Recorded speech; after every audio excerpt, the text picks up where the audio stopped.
Well, howdy, folks. Thought I'd do a video here, a real short one.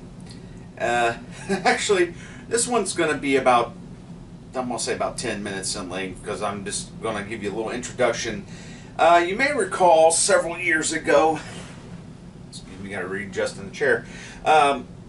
Several years ago, I went through and I uploaded most of my college video projects and every single newscast that I was a part of for the TV station WVUT down in Vincennes, Indiana, is a PBS affiliate. And of course, I had attended Vincennes University. And there was one video I had on the internet.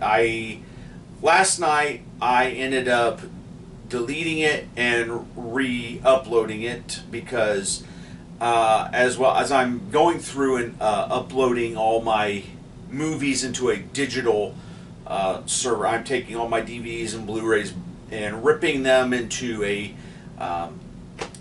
digital file format and saving them onto hard drives because I don't quite trust the streaming services. And so that being said, I had to dig around and find this. There was one project I had it on YouTube originally, but I looked at it and I thought I didn't know at the time I uploaded it. I wasn't sure about file formats and bit rate and all that stuff, so I put it up as a pretty poor quality video. And so last night I ended up deleting it and digging around to find the original DVD that I had. It's just burned on DVD and it just says music video across the top there, so I knew exactly what this was. And so this video that you're going to see here, the actual title of it is we called it Stained Love. And we used this was a music video project in our producing and directing class. We titled it Stained Love using the song Something Like That from Tim McGraw. So what you're going to see is extremely, if you didn't watch it already on YouTube, what you're going to see is extremely low budget. I'm going to possibly be providing a commentary track. So if you would like, go watch the other video. I'll try to post the link to it in the description so you can see it in its entirety without my voice talking about it. But I want to do a commentary about some of the things that go on. And so I was not the director of this video. I was actually the director of photography. I was the guy behind the camera, operating the camera. I actually lit the scenes, and the whole look of the project was my idea along with other people's idea. And I was not the director. A young lady by the name of Kim. I'm just going to use first name basis of Kim. Everybody's credited in the video, so her name was Kim at the time. Like she changed it, but Kim directed the video, and so and you'll see several other people who had collaborated on this. Matter of fact, I do make a small cameo in the video in one particular sequence. So let's just go ahead and roll it. Okay, K&A Studios is because everybody that was involved had a K or an A in their name. This is one thing I didn't shoot. This was shot at Tecumseh Dining Center at Vincennes University. Now there I shot all this. That was at a Casey's General Store. Do all the pan right there. This was in the middle of the park that was there in Vincennes, the big park. And of course, we wanted to take a little bit different direction with because we looked at the original music video to Tim McGraw's Something Like That, and it was nothing but a concert video. And so we just wanted to tell the story of the song in video form.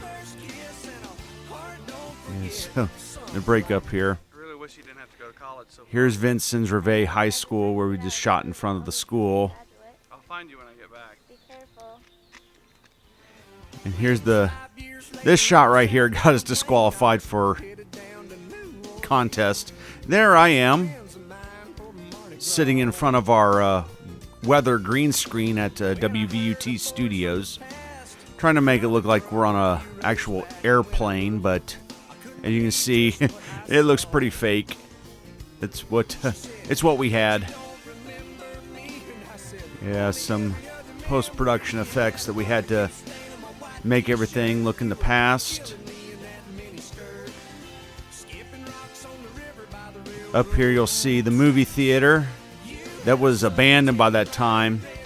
It's one of the first places where Red Skelton performed in front of the airport. Now we're in present day in terms of the story. In front of this apartment complex is our producer, I believe, is Alan. You'll see him coming to the shot. And the beads. This is one of the places I think he worked or he lived in at the time. This was a shot in somebody's apartment. Not my dorm room at all. Nobody's dorm room. This was all apartment. There's some of our extras in there. We just wanted to kind of do a visual video story of the song.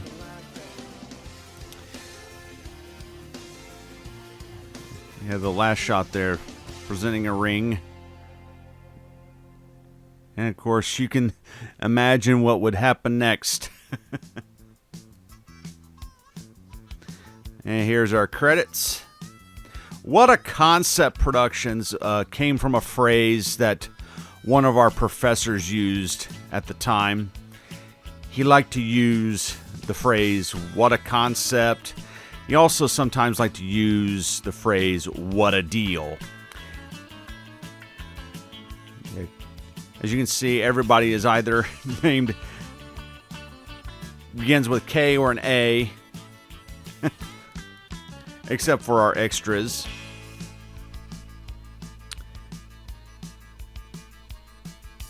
Yeah, all the places that we shot. Greg Park in Vincennes, Kimmel Park. Yeah, 20 years ago we did this. So that was our little music video, Stained Love, from back in 2006. We did okay on it. It could have been a lot better. As you see, the other group, because there was two groups that went on. I believe theirs is on YouTube as well, but I can't remember the title of it. But they used the song "Move Along," and theirs was a little bit more.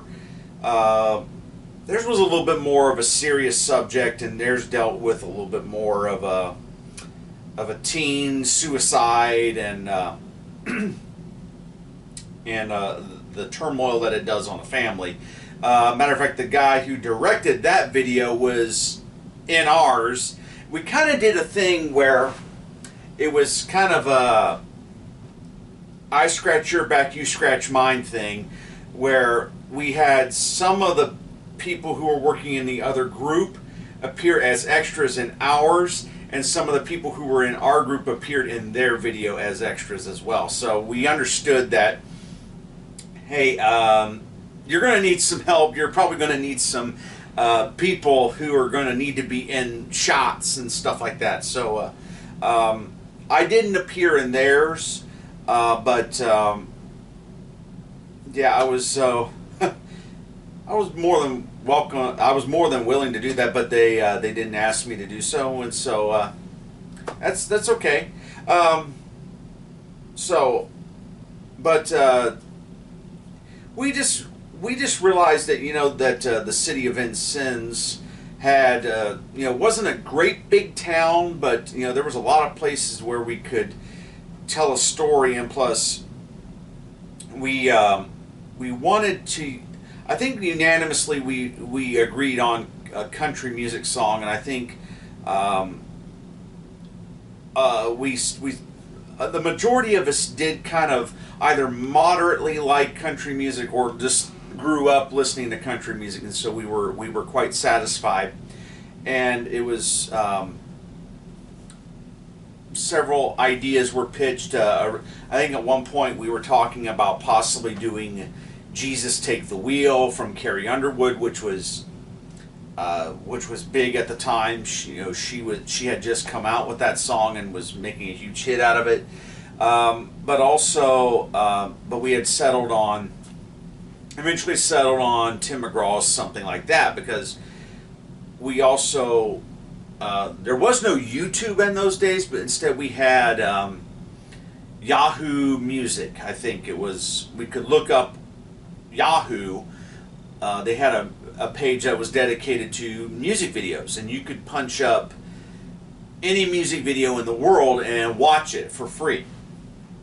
And so, and that's what we did.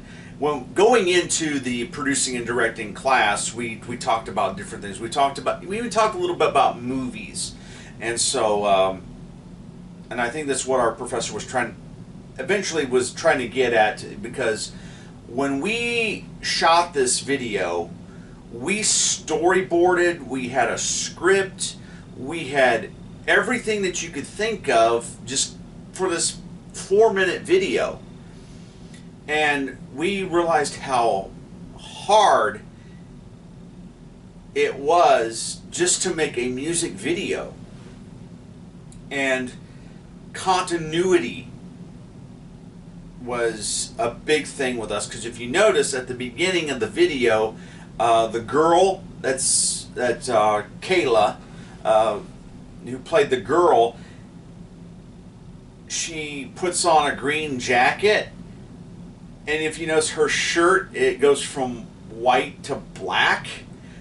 Continuity error, and because she's like, well, I can't remember what top I wore, so we just took a 50% guess, and we couldn't go back and reshoot it. We couldn't go back and reshoot either thing, because and at that time we didn't have budget or resources. Today probably a college kid would probably use AI to change the color of a shirt, but who knows. But yeah, and the video format we shot it on was a broadcast quality videotape called DS. The video format was called DS. It was a digital videotape format, and the camera was manufactured by JVC, I believe. I think they were JVC cameras, and they were professional broadcast quality video cameras. The resolution on them was in standard definition. It was 480p, which is basically DVD quality. And so when we had to convert all this footage into the computer, because it was edited on, we edited it on Final Cut Pro.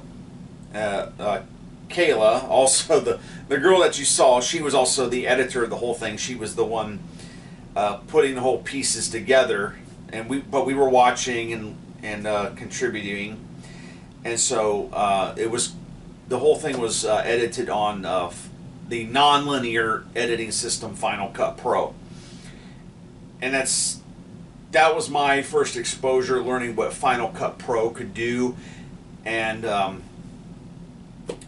course now anybody with a computer can download some software and, you know, edit videos. Now, Final Cut Pro is professional grade. It's the competitor to Avid, which is a big editing software and Pro Tools software. And of course, at that time, it was pretty state of the art. At that time. Now, again, we were still in standard definition. DVD was the preferred home video viewing experience. However, when we were there, the TV station had just converted to high definition. Okay. However, everything of our local programming was still in standard definition. Now, we already had our HD channel up and running at that time. However, everything that was coming in was being piped in directly from PBS. So there was no local programming to speak of. We were working with digital video. Like I said, the video was shot on DS9, I think was the actual format, and it looked very, very similar to a VHS tape.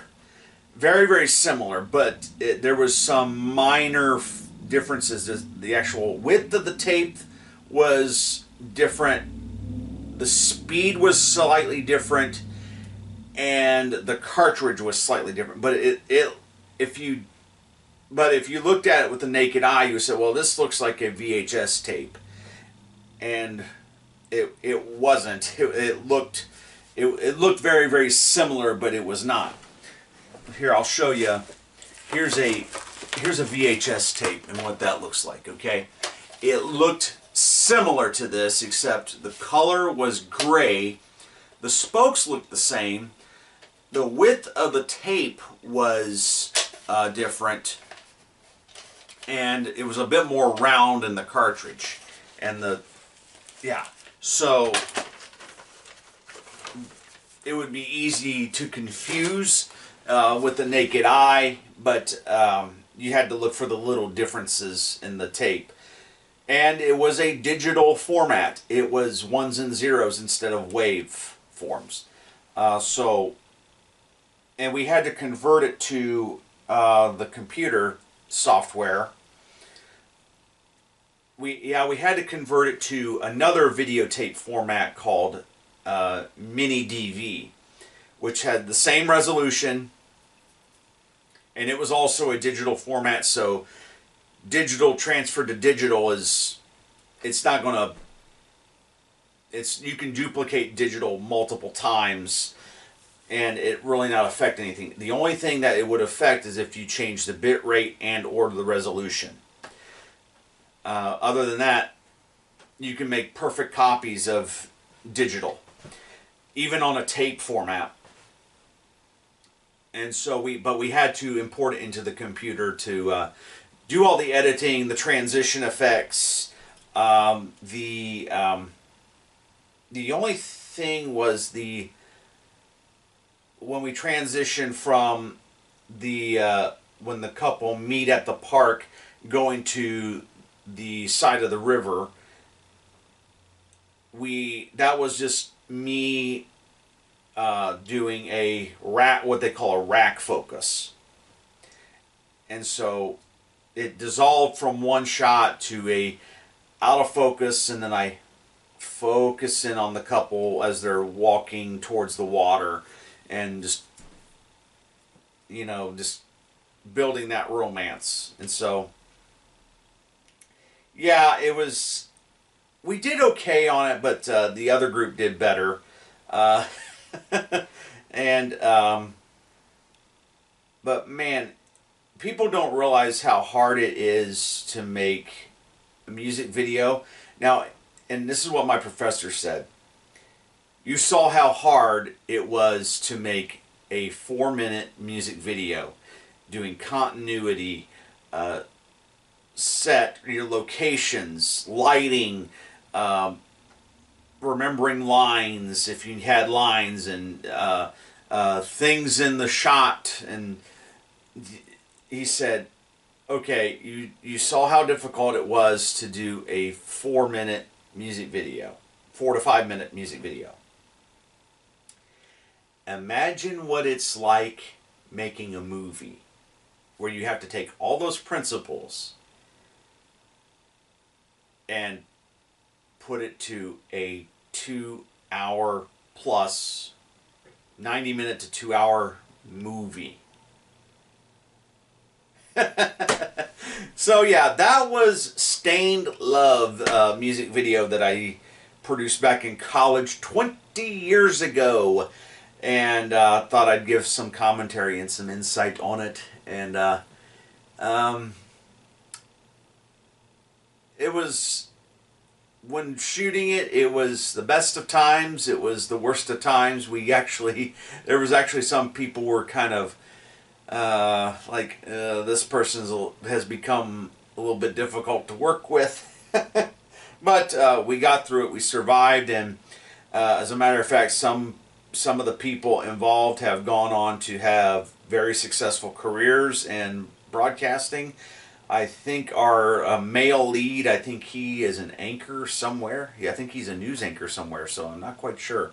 And of course, he was a news anchor for us on WVUT.